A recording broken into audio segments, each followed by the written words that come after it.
Bismillahirrahmanirrahim. Alhamdulillah hamdan katsiran thayyiban mubarakan fih kama yuhibbu rabbuna wa yarda.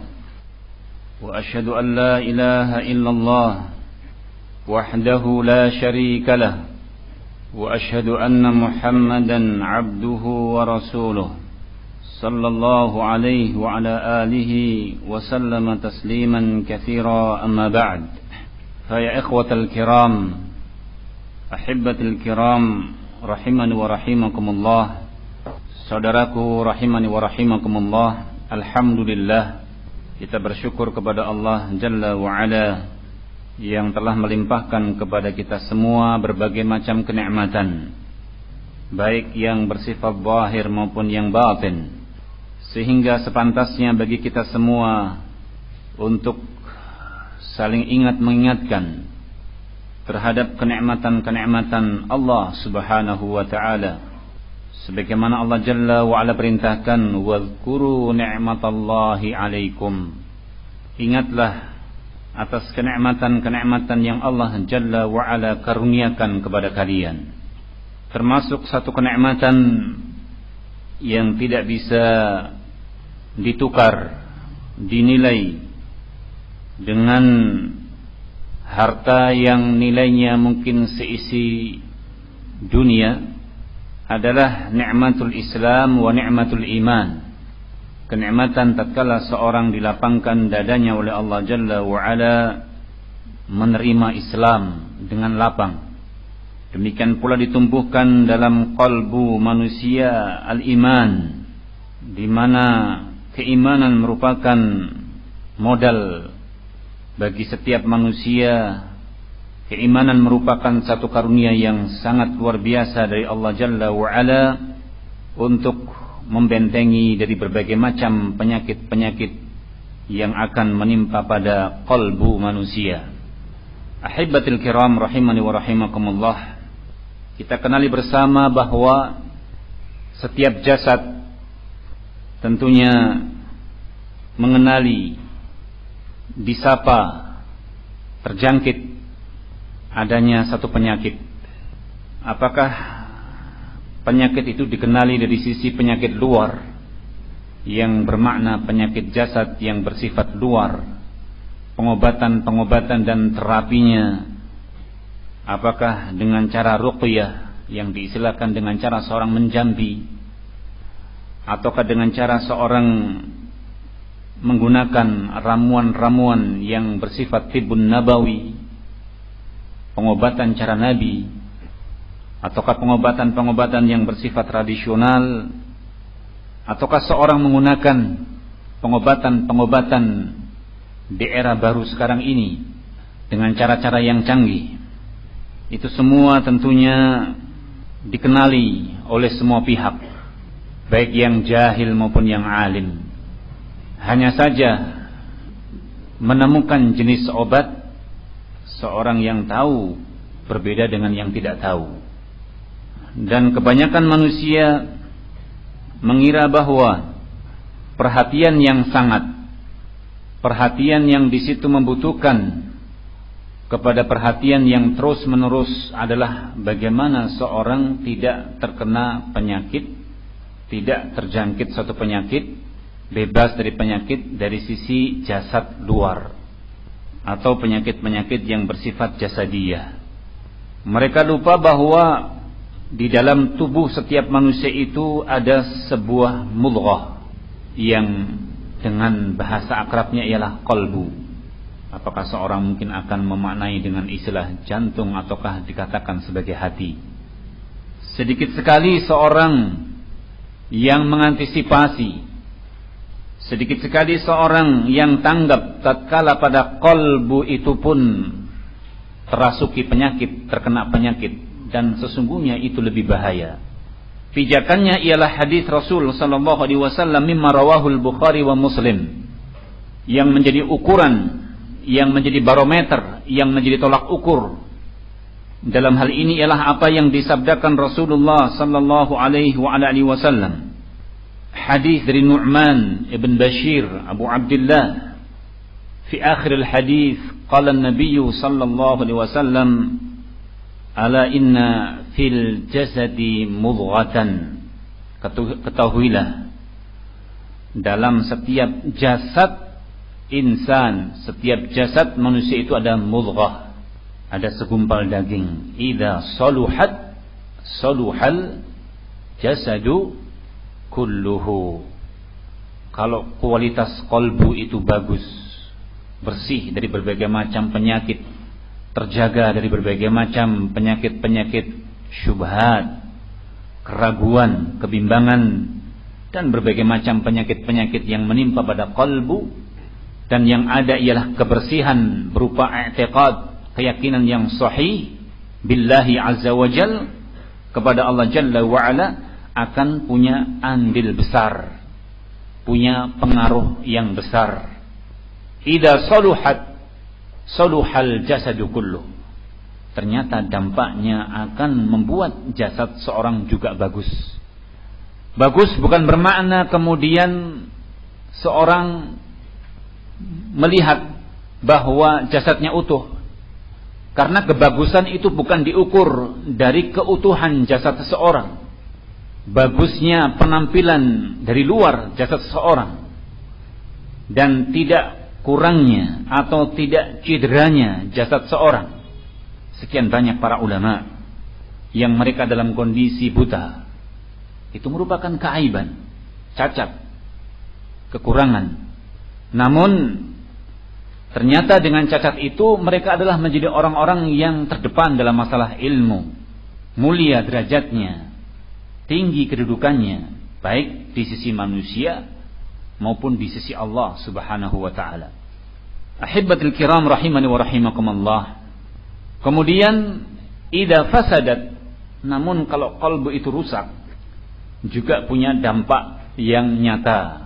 Fasadal jasadu kulluh, akan rusak pulalah seluruh jasadnya. Ala wahyal qalb, ketahuilah bahwa dia adalah qalbu. Khana barakallahu fikum. Maka Ibnu Qayyim rahimahullahu ta'ala di dalam kitab beliau Madarijus Salikin Baina Manazil Iyyaka Na'budu wa Iyyaka Nasta'in, di salah satu unwannya, di salah satu topik pembahasannya menyebutkan bayanu istimal al-Fatihati ala syifa'ain, penjelasan khusus tentang suratul Fatihah, bahwa pada suratul Fatihah itu mengandung, mencakup atas dua pengobatan. Allah Jalla wa'ala menyebutkan di antara min sifatil Quran, sifat-sifat yang ada pada Al-Quranul Karim, ialah apa yang tersebut dalam surat Yunus ayat yang ke-57. Yaqulu tabaraka wa ta'ala, ya ayuhan nas, wahai manusia, qad ja'atkum mau'izatun min rabbikum, telah datang mau'izah, telah datang wejangan, penjelasan, petunjuk, perkara-perkara yang membuat manusia itu jelas mana yang hak, mana yang batil, dari Rabb kalian yang menciptakan kalian. Bermakna bahwa Allah Jalla wa'ala mendatangkan syifa, dan kalau obat itu datangnya dari Allah Jalla wa'ala tidak diragukan tentang keampuhannya, mujarabnya, yang mana mau'izah tersebut perkara-perkara yang kemudian menjadi syifa. Qala wa syifa'un lima fis sudur, dan sekaligus dia menjadi pengobat bagi penyakit yang ada dalam dada manusia. Wa hudan wa rahmatan lil mu'minin, dan dia menjadi petunjuk dan sekaligus menjadi rahmah bagi kaum mukminin. Yaqul Ibnu Katsir rahimahullah dalam menafsirkan ayat ini, bahwa Al-Quran itu sebagai syifa, sebagai obat terhadap penyakit yang ada dalam dada.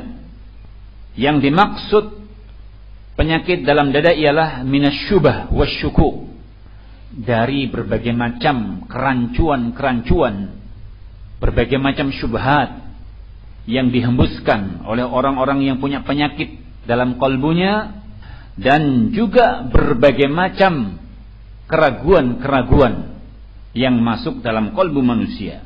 Wa huwa izalatur rijs wad danas, ialah upaya untuk menghilangkan, upaya untuk membersihkan berbagai macam kotoran dan berbagai macam penyakit-penyakit kronis yang membahayakan manusia, dan tidak sedikit yang kemudian seorang tertanggalkan dari agama yang diridhoi oleh Allah Subhanahu wa taala.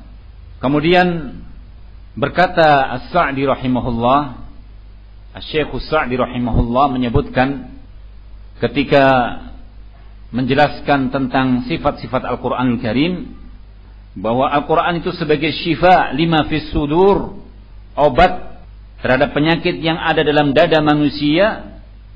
Yashmalu jami' amrad al-qulub, mencakup seluruh penyakit-penyakit yang terkait dengan penyakit kalbu. Obatnya adalah dengan apa? Al-Quranul Karim. Di mana pada Al-Quran menunjukkan, memberikan penjelasan apa itu yang dimaksud dengan penyakit kalbu, sebab-sebabnya apa saja, dan juga bagaimana pengobatannya, bagaimana berusaha untuk membersihkannya. Tsumma qala Ibnu Qayyim rahimahullah, yang dimaksud bahwa pada Al-Quran atau Fatihah, suratul Fatihah itu mengobati, menjadi obat dalam dua hal, syifa'ul qulub wa syifa'ul abdan, menjadi obat terhadap seluruh jenis penyakit yang ada pada kalbu manusia dan juga penyakit yang ada pada badan. Qala wa amma ishtimaluha ala syifa'il qulub, adapun kandungan yang ada pada suratul Fatihah dia menjadi obat atas penyakit yang ada pada kalbu, fa inna ishtamalat alaih atam mushtimal, sungguh pada suratul Fatihah tercakup padanya, terkandung padanya dengan kesempurnaan. Wa huwa fa inna madara i'tilalil qulub, karena poros sumber daripada penyebab tentang penyakit-penyakit yang ada pada kalbu, wa asqamaha alal aslain, dan juga penyakit yang yang ada pada kalbu itu berdasarkan dua perkara yang menjadi poros, menjadi pembahasan inti apa asal muasal sekian banyak penyakit-penyakit yang ada pada kalbu. Qala rahimahullah, dua prinsip, dua perkara yang penting yang mendasari faham untuk kita kenali apa saja yang ada pada penyakit kalbu ialah fasadul ilmi wa fasadul qasd, rusaknya ilmu dan rusaknya tujuan manusia, yaitu rusaknya niat seseorang. Wa yatarattabu alaihima da'an qatilan, dan ternyata seorang itu kalau rusak ilmunya, rusaknya apakah dia tidak belajar, bermakna punya kejahilan, atau rusaknya dia belajar namun yang dia pelajari juga bukan perkara yang dimaksud, karena sebagian manusia menyangka bahwa dia belajar, dia menuntut ilmu, tapi yang dipelajari ialah perihal-perihal yang tidak sahih. Ketahuilah bahwa rusaknya ilmu dan rusaknya tujuan seseorang itu punya dampak, punya akibat, di mana dampaknya ialah dua penyakit yang dapat membunuh pemilik kalbu. Wa huma ad-dhalalu wal ghadabu. Dampaknya ternyata ketika seorang itu rusak ilmunya, rusak tujuannya ialah kesesatan dan kemurkaan. Sesat juga kemudian seorang dimurkai oleh Allah Subhanahu wa taala. Fadhalalu natijatu fasadil ilm. Sesungguhnya kesesatan itu akibat hasil dari seorang tatkala rusak ilmunya. Itu dampaknya demikian, mengakibatkan seorang tersesat. Wal ghadabu natijatu fasadil qasd. Adapun kemurkaan, Allah Jalla wa Ala murka kepada seseorang, kepada hambanya, itu karena akibat daripada rusaknya tujuan seseorang. Wa hadanil maradan huma malaku amradil qulub. Sesungguhnya dua penyakit ini merupakan penyakit yang merajai, menjadi penguasa atas berbagai macam jenis penyakit-penyakit yang ada pada kalbu. Yaitu apa tadi?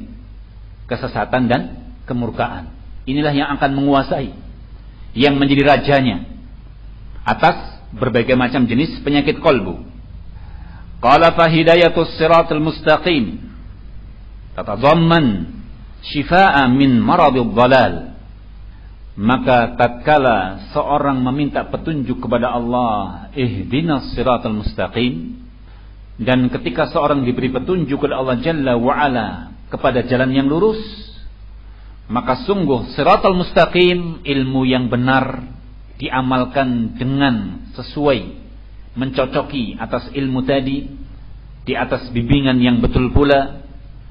Maka siratal mustaqim, jalan yang lurus, pemahaman yang betul, seorang Islam dengan faham yang benar, itu menjadi obat dari penyakit tersesatnya seorang. Penyakit kesesatan itu diobati dengan as-sirat al-mustaqim, dengan petunjuk yang lurus.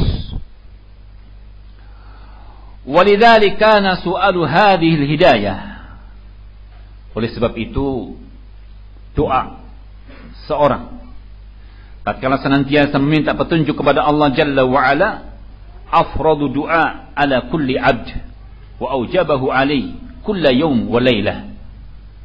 Merupakan doa yang di situ difardukan, perkara yang sangat fardu, perkara yang sangat penting. Bahkan kewajibannya diwajibkan pada setiap malam dan siang dalam setiap hari atau di setiap hari. Fi kulli salatin, saat ketika seorang melaksanakan salat. Li syiddati daruratih, karena betapa pentingnya.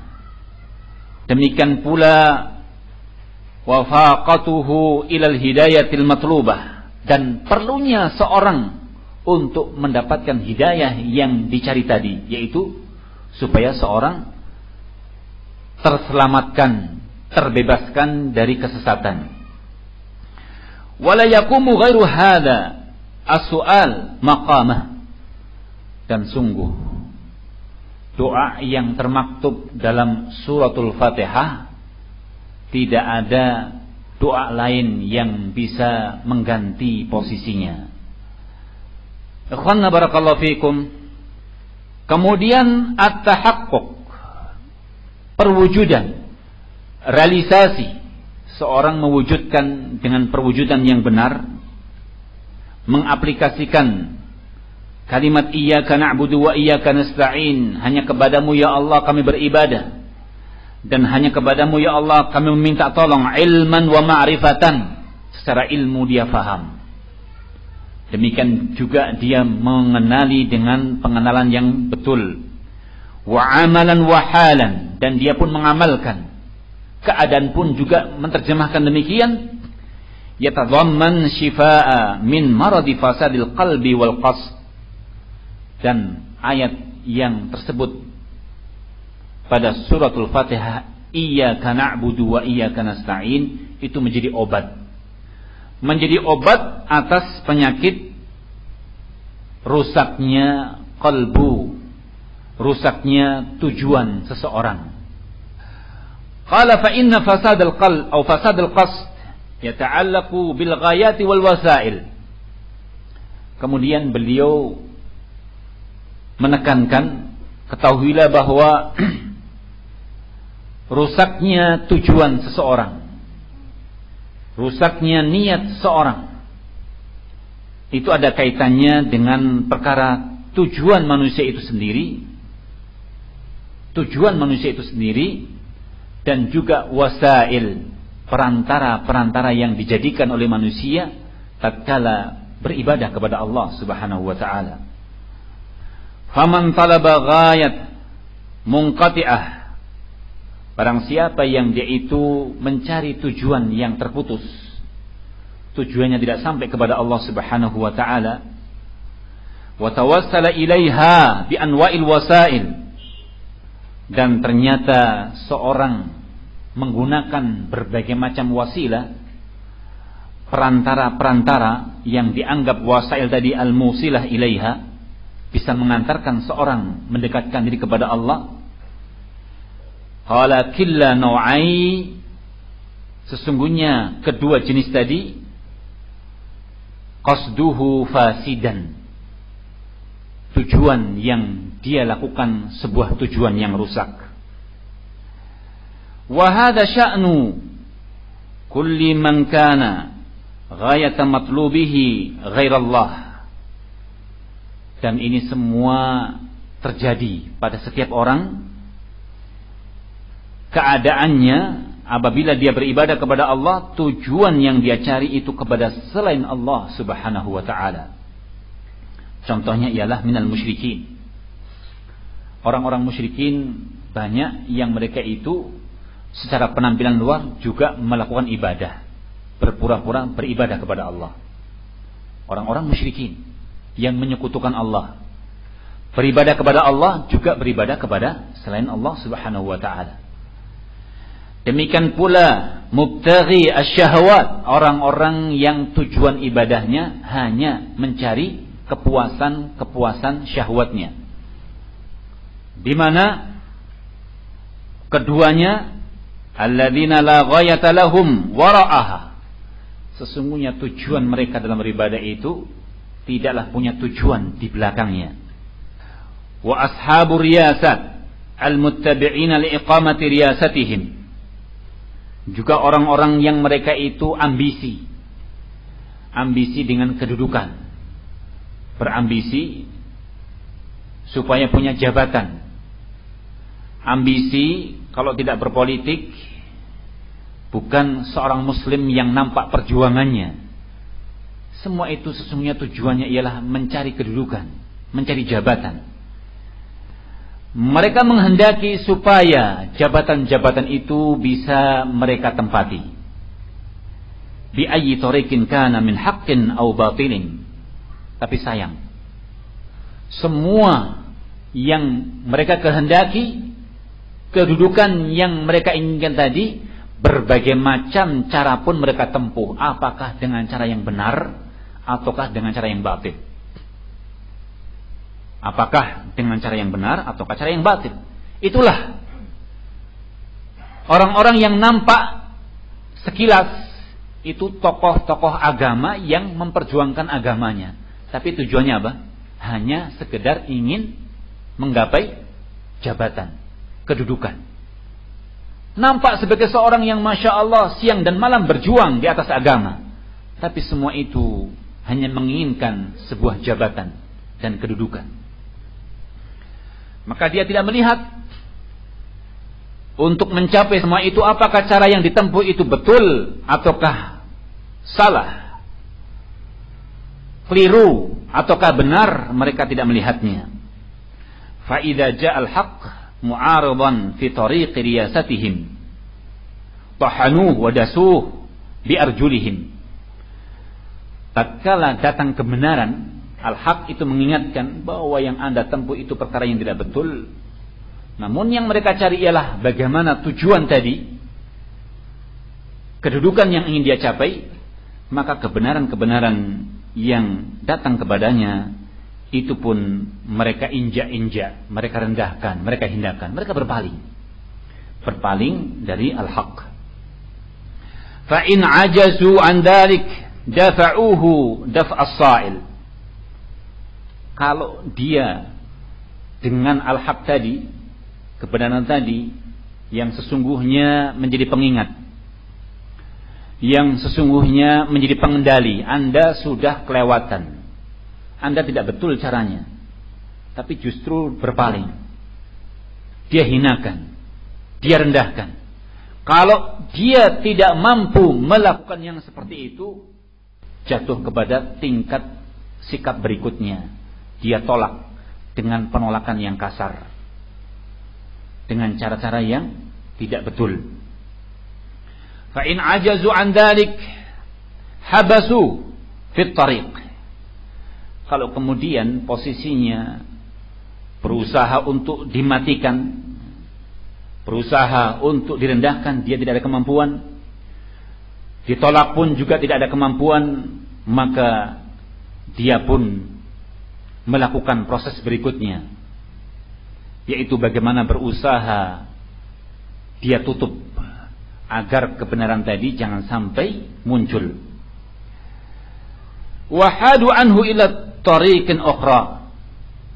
Dia cari celah yang lain supaya tidak berbenturan. Dia berpaling kepada jalan yang lain, mencari celah-celah yang sesungguhnya tidak banyak berbenturan dengan al-haq. Akibatnya apa? Akibatnya seorang jatuh kepada cara-cara yang batil dan lebih dalam lagi, dan lebih seorang bergelimang dengan berbagai macam kebatilan. Thumma qala wa hum musta'idduna lidaf'ihi bihasbil imkan.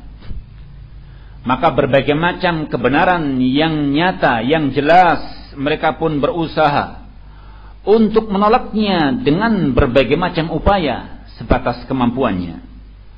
Wa in ja'al haqqu nasiran lahum. Tapi anehnya tipe orang-orang semacam ini, orang-orang yang punya tujuan, orang-orang yang mereka itu dalam melaksanakan agama itu hanya sekedar menginginkan kepada jabatan, kedudukan. Kalau kebenaran itu menguatkan dan meluluskan supaya dia ditempatkan pada kedudukan yang mulia, qala in ja'al haqqu nasiran lahum kana lahum salu bih wajalu. Maka cepat-cepat kebenaran tadi apa? Didukung. Wah, ini berarti apa? Saya berada pada kebenaran dan ternyata ini tepat bagi saya. Kan banyak para pelaku-pelaku politik, banyak orang-orang yang berambisi kepada jabatan. Kalau ada satu kebenaran yang memiliki nilai agama, mendukungnya, itu cepat-cepat dipegang, jangan sampai lepas. Alhamdulillah dapat dalil katanya, dapat penguat. Begitu. Wa atau ilaihi mud'inin. Bahkan dia pun siap dalam kondisi untuk datang kepada al-haq tadi dengan patuhnya. Patuh sekali kalau mendukung. Kalau apa? Mendukung. La li'annahu haqqun. Bukan urusannya bahwa ini kebenaran. Jadi sesuatu yang menguatkan tadi tidak dia pahami bahwa ini satu kebenaran, tetapi karena mendukungnya. Karena apa? Mendukungnya. Tsumma qala bal limuwafaqatihi ghardahum wa ahwa'ahum. Demikian pula semua tadi karena punya sisi kesamaan, mendukung atas tujuannya dan hawa nafsunya. Yaqulu tabaraka wa ta'ala, Allah Jalla wa Ala menyebutkan dalam surah An-Nur ayat yang ke-48 dan berikutnya. Allah Jalla wa Ala menyebutkan tentang sifat al-munafiqin, sifat orang-orang munafikin. Wa idza du'u ila Allah wa rasulih.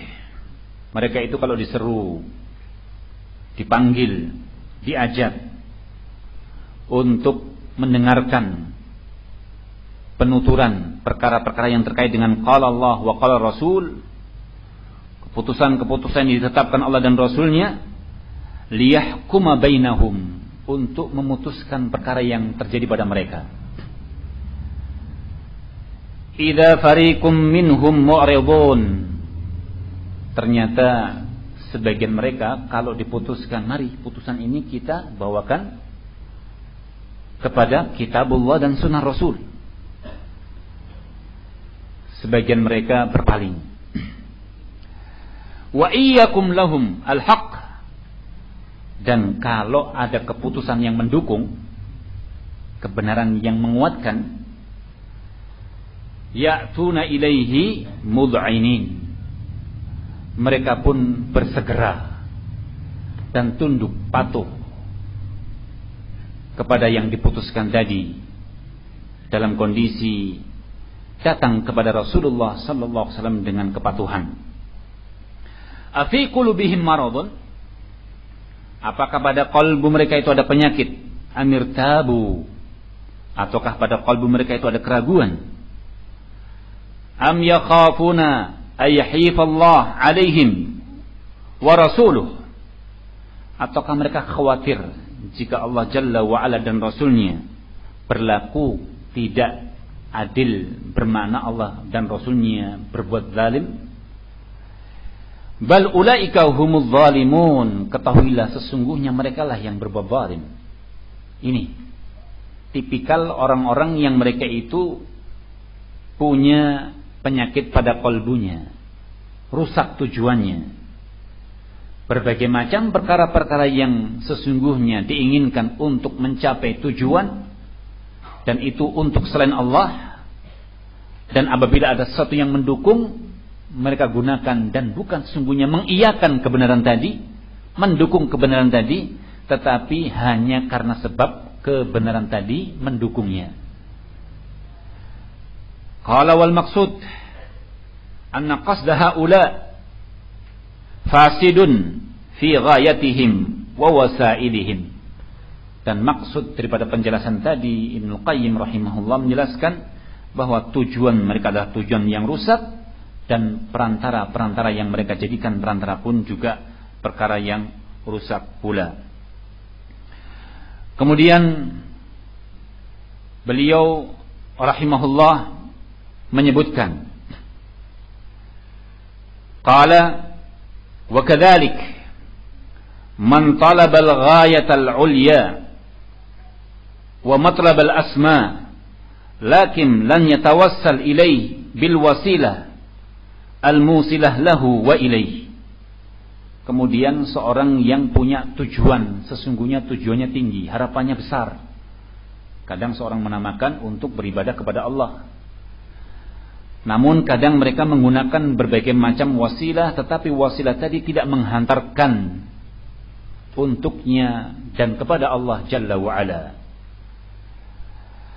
Namun dia mengira bahwa dengan berbagai macam perantara-perantara yang dia gunakan tadi dapat menghantarkan kepada Allah Subhanahu wa taala.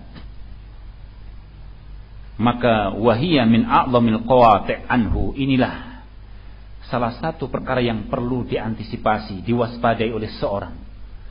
Jangan sampai seorang menginginkan punya tujuan kepada Allah, tapi dia menggunakan berbagai macam wasilah, berbagai macam perantara, dia sangka perantara itu bisa menghantarkan kepada Allah Jalla wa Ala, ternyata menjadi pemutus.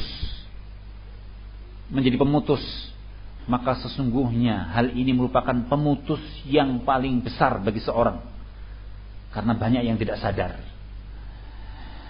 Dan ini terjadi kepada orang-orang yang mereka itu membuat dalam ibadah ini istihsanat wa umur muhdatsat. Kasus-kasus yang semacam ini terjadi pada orang-orang jika melakukan ibadah dan ingin menghadap kepada Allah Jalla wa Ala, itu melakukan berbagai macam cara seolah-olah bagus yang dia lakukan, dan perihal-perihal yang baru yang tidak diajarkan oleh Rasulullah sallallahu alaihi wasallam maupun dilakukan para sahabatnya.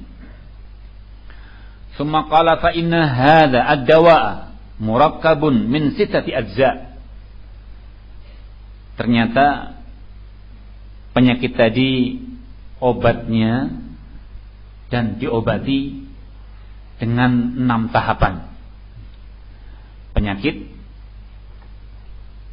terkait dengan rusaknya tujuan seseorang, penyakit yang terkait dengan rusaknya ilmu seseorang, penyakit yang dimana seorang kadang punya tujuan yang bagus tetapi wasilahnya rusak, itu diobati dengan melalui 6 tahapan. Yang pertama, ubudiyatullahi la ghairah. Seorang beribadah hanya kepada Allah semata, supaya tujuannya tidak rusak. Beribadah kepada Allah semata dan tidak kepada yang lain. Yang kedua, bi amrihi wa syar'ihi. Dengan perintahnya dan syariatnya, supaya seorang tidak membuat-buat, tidak merekayasa. Yang ketiga, la bil hawa. Dan dilakukan bukan dengan hawa nafsu, tapi dengan keikhlasan. Jangan sampai kemudian seorang menginginkan satu ibadah, dia lakukan dengan apa yang Allah perintahkan, tapi didominasi, ditunggangi dengan hawa nafsunya. Yang keempat, la bi ara'ir rijal. Bukan juga dengan mengikuti pendapat-pendapat orang. Juga bukan dengan afkarihim, pemikiran-pemikiran seseorang. Yang kelima, bil isti'anati ala ubudiyyati bih. Yang kelima, seorang senantiasa semua tadi dilakukan penuh dengan mengharap, meminta tolong kepada Allah Jalla wa'ala. Karena itu mematahkan sikap-sikap kesombongan. La bin nafsil abdi wa quwwatihi wa haulihi wala bi ghairihi. Yang keenam, bukan kemampuan pribadi manusia, dan juga bukan karena kekuatannya dan daya upayanya, dan juga bukan karena selainnya. Jadi manusia bisa melakukan kebaikan-kebaikan, tujuannya dalam ibadah betul, syariat dia jalani, hawa nafsu tidak ada mendominasinya, maka ketahuilah, lakukan semua itu dengan cara senantiasa memohon kepada Allah Jalla wa'ala, pertolongan kepada Allah Jalla wa'ala. Dan jangan sampai kemudian seorang melakukan semua itu seolah-olah mengandalkan kepada kemampuan-kemampuan pribadi. Juga bukan karena kekuatannya, dan juga bukan karena daya upayanya, dan juga bukan karena orang lain. 6 perkara tadi sesungguhnya berada pada iyyaka na'budu wa iyyaka nasta'in. Yaqulu rahimahullah, qala fa hadhihi ajza'u iyyaka na'budu wa iyyaka nasta'in. Fa idza raqqabaha at-tabibu al-latif. Kalau yang memberikan obat ini, jadi seorang ingin mengobati penyakit tadi, dan tahapannya dengan tahapan 6 tadi. Ramuan ini terkandung pada kalimat iyyaka na'budu wa iyyaka nasta'in. Dan yang mengurutkannya, perkara ini adalah obat dari Allah Jalla wa'ala, Zat yang Maha Latif, Al-Alim bil marad, tahu persis dengan penyakit-penyakit yang ada. Wasti'maluha al-marid, kemudian yang sakit pun menggunakannya, dia memakai obat tadi, hasala biha asy-syifa'ut tam, maka insyaallah akan diperoleh obat yang sempurna. Wa man naqasa min asy-syifa' fa huwa li fawati juz'in min ajza'iha au itsnain au aktsar. Dan kalau sampai seorang dalam kondisi tidak sembuh, seorang dalam kondisi tidak sembuh dari 2 penyakit yang membahayakan tadi, rusaknya ilmu dan rusaknya tujuan, maka ada hal yang luput dari 6 perkara tadi. Baik salah satunya atau 2 hal dari perkara tadi, atau lebih banyak. Kemudian Ibnu Qayyim menyebutkan tentang perihal bahwa Syekhul Islam Ibn Taimiyah rahimahullah seringkali menyebut bahwa pada kalimat iyyaka na'budu wa iyyaka nasta'in itu menolak dua penyakit yang seringkali menghantui, seringkali manusia terjangkit dengan dua penyakit ini. Yaqulu rahimahullah wa katsiran mimma kuntu asma'u Syekhul Islam Ibn Taimiyah rahimahullah. Perkara yang sering aku dengarkan dari Syekhul Islam Ibn Taimiyah. Yaqulu rahimahullah yaqulu iyyaka na'budu tadfa'u riya. Kata Ibnu Qayyim bahwa kalimat iyyaka na'budu itu menolak penyakit riya. Wa iyyaka nasta'in tadfa'u al-kibriya. Dan kalimat iyyaka nasta'in itu menolak tentang kesombongan. Dan dua hal ini yang sering banyak manusia terjangkit padanya, riya dan kesombongan. Jangan mengira seorang yang dalam kondisi dia rajin beribadah, apa yang dikatakan sebagai ahlul ibadah. Jangan mengira bahwasanya seorang yang dalam kesehariannya menyibukkan diri dengan ilmu terus terbebaskan dari riya. Demikian pula jangan mengira ketika seorang dalam kondisi menekuni ibadah dan menggeluti ilmu kemudian bersih dari sifat sombong. Bahkan ini termasuk dua penyakit yang sesungguhnya dikeluhkan bukan kapasitas ibadah, ilmu seperti orang-orang seperti kita, tetapi telah dikeluhkan oleh orang-orang yang sesungguhnya dalam hal ibadahnya, dalam hal ilmunya lebih luas ketimbang kita semua. Ikhwanna barakallahu fikum. Kemudian kalau tadi disebutkan bahwa suratul Fatihah itu sebagai obat terhadap penyakit yang ada pada qalbu, beliau juga menyebutkan bahwa Al-Quran atau Al-Fatihah itu sebagai syifa'u amradil abdan, sebagai obat yang terjadi pada penyakit seorang dan penyakit itu pada badannya. Disebutkan sebuah kisah di mana sahabat ridwanullah alim ajma'in dari sebagian mereka pernah melewati satu kampung yang di mana penduduknya menolak untuk memberikan jamuan. Sehingga Ibnu Qayyim rahimahullah menyebutkan bahwa sesungguhnya pengobatan yang dilakukan sahabat itu terjadi pada orang-orang yang bukan qabil, orang-orang yang sesungguhnya menerima terhadap al-Islam. Kisah yang disebutkan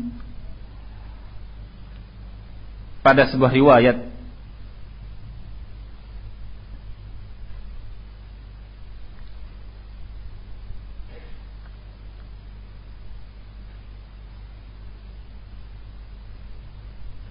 yaqulu Ibnu Qayyim rahimahullah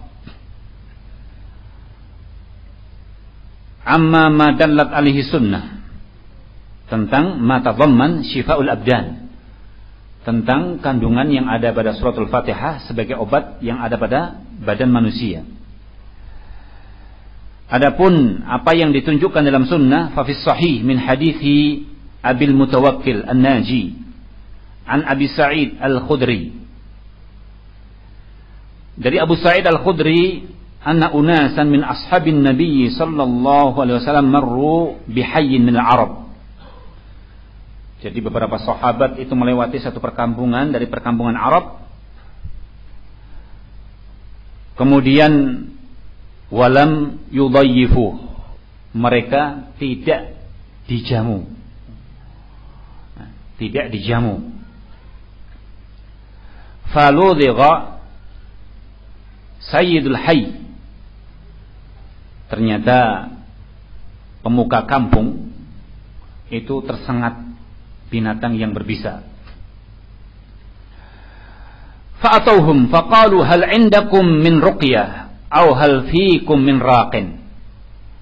Kemudian penduduk kampung tadi mendatangi beberapa sahabat tadi dan bertanya, adakah di sisi kalian itu jampi-jampi ruqyah? Punya ruqyah kalian? Ataukah ada di antara kalian itu yang bisa menjampi? Faqalu na'am. Kemudian mereka pun mengatakan iya. Walakinnakum lam taqruna. Tetapi kalian tidak mau menjamu kami. Namun kalian tidak menjamu kami. Fala naf'al hatta taj'alu lana ju'la. Kemudian sahabat yang ingin meruqyah tadi, kami tidak akan melakukan kecuali kalian menjamu kami. Faja'alu lahum ala dhalik qati'an minal ghanam.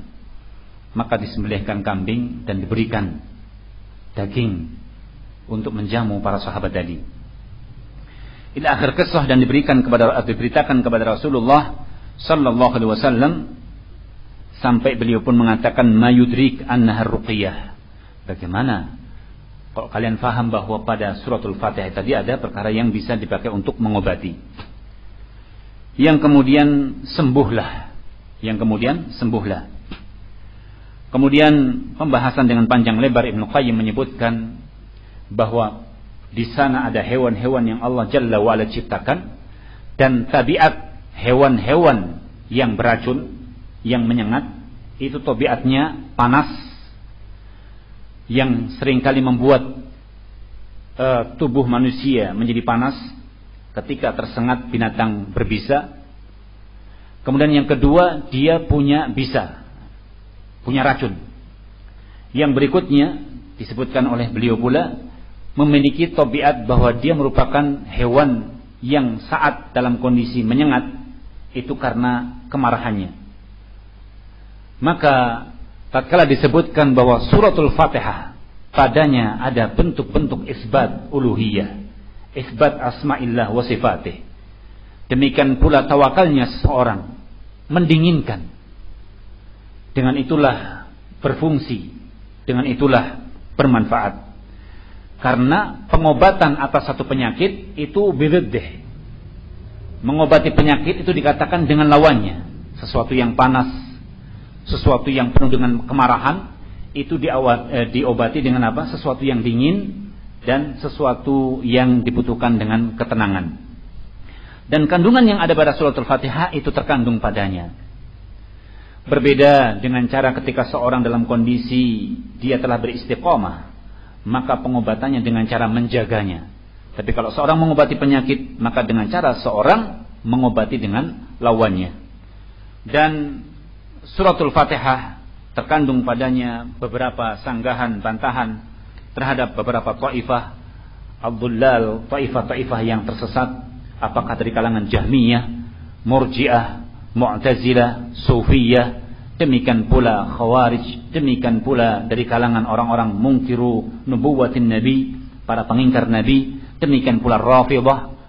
Semua itu terbentang dan dijabarkan oleh beliau dengan panjang lebar terkait dengan apa yang ada pada suratul Fatihah. Ikhwanna barakallahu fikum, sebagai akhir daripada pertemuan kita kali ini, kalau kita kenali bahwa obat yang disebutkan untuk mengobati terkait dengan penyakit qalbu, syifanya ialah dengan ihdinas siratal mustaqim, dengan cara seorang memahami bagaimana beribadah kepada Allah dengan perintah dan syariatnya dan bukan dengan hawa nafsunya.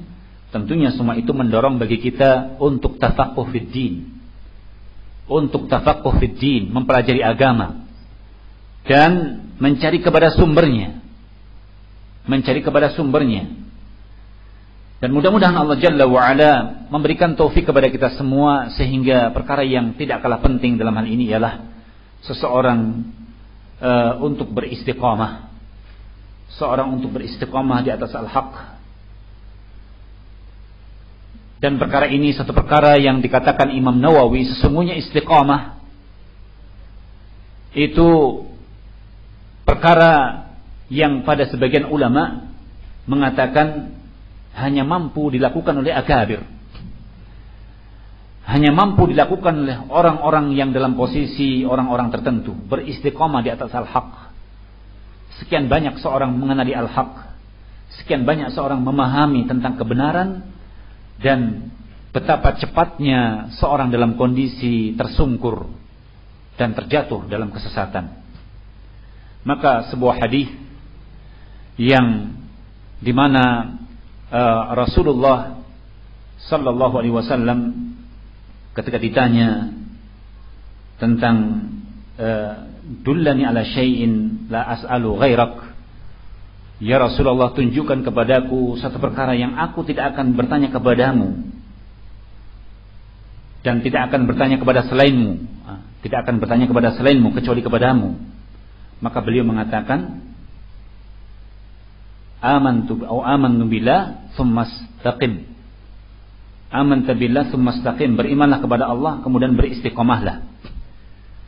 Menunjukkan bahwa Rasul sallallahu alaihi wasallam diberikan oleh Allah Jalla wa Ala tentang jawami'ul kalim, memilih satu kalimat yang sesungguhnya sebagai kalimat yang dapat menjadi obat, demikian pula sebagai perkara pegangan bagi seorang walaupun dengan satu jawaban.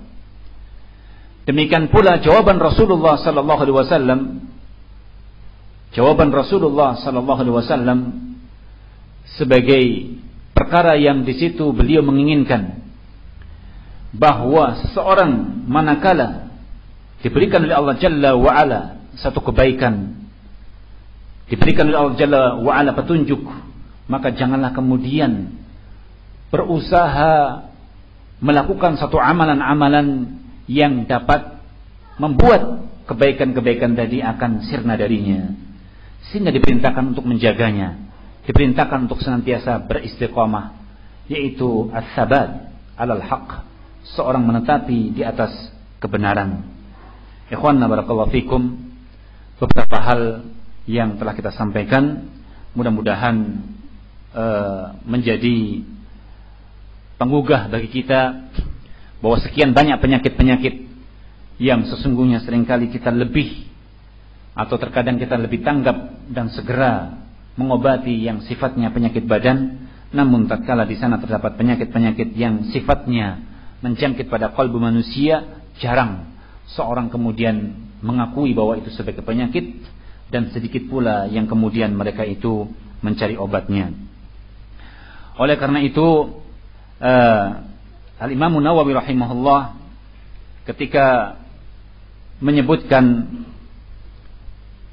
yang dimana Rasulullah Sallallahu Alaihi Wasallam ketika ditanya tentang satu perkara yang bisa memberikan petunjuk, perkara yang di situ akan menjadi pegangan, maka beliau alaihi salatu wassalam memerintahkan untuk beristiqamah. Qala Nawawi rahimahullah menukil dari ucapan Al-Qushairi, al-istiqamatu darajatun bihal kamal al-umur wa tamamuha biwujudiha husulul khairat. Imam Nawawi menukil bahwa keistiqomahan itu satu derajat, yang dengan derajat itu ketika seorang mampu mencapainya akan sempurnalah berbagai macam urusan. Dan dengan adanya istiqamah seorang akan memperoleh berbagai macam kebaikan. Wa man lam yakun mustaqiman, maka barang siapa yang dalam kondisi agamanya itu bukanlah orang-orang yang menjaga keistiqomahan, dha'a sa'yuhu wa khaba juhduhu, barang siapa yang tidak berada di keistiqomahan bahkan menyelisihi tentang al-haq, maka akan sia-sialah berbagai macam usaha yang dia tempuh, dan rugilah berbagai macam upaya yang dia jalani. Ibnu Abbas radhiyallahu an menafsirkan tentang qauluhu ta'ala, fastaqim kama umirt, beristiqomalah sebagaimana diperintahkan kepadamu. Qala radhiyallahu anhu, ma nazalat ala Rasulillah fi jami'il Qur'an ayatun kanat ashad wala asyaqqu alaih min hadhil ayah. Kata Ibnu Abbas radhiyallahu an, tidaklah sebuah ayat yang ada pada Al-Quran seluruhnya yang turun kepada Rasulullah yang lebih berat bagiku kecuali ayat ini, ketika diperintahkan apa? Beristiqamah di atas al-haq. Ikhwanna barakallahu fikum, nasallallahu lana wa lakum as-salama wal afiyah wa yarzuqana al-istiqamah 'alal haq. Semoga Allah Jalla wa Ala memberikan kepada kita untuk senantiasa berada di atas kebaikan, karena berkali-kali tatkala kita duduk bermajlis terkhusus kepada Asy-Syaikh Mukbir rahimahullah, beliau mengingatkan,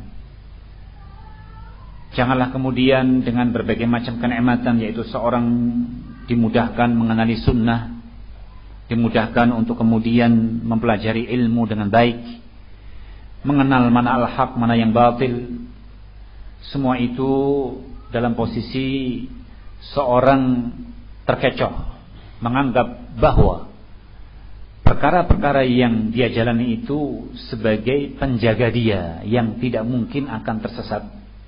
Ketahuilah, semua yang diperoleh, semua yang dijalani manusia, berbagai macam kemudahan-kemudahan, kebaikan-kebaikan yang dia peroleh, itu bukan dengan kekuatannya, bukan hasil dari kekuatannya, bukan karena kepintarannya, bukan harta yang dia miliki, tetapi semata-mata taufik minallah subhanahu wa ta'ala. Sehingga apa yang dikatakan Ibnu Qayyim, bahwa obat yang dikatakan kepada iyyaka nasta'in, hanya kepadamu ya Allah kami meminta tolong, satu hal yang jangan sampai kemudian seorang melupakannya. Baik, insyaallah pertemuan pada siang hari ini kita cukupkan.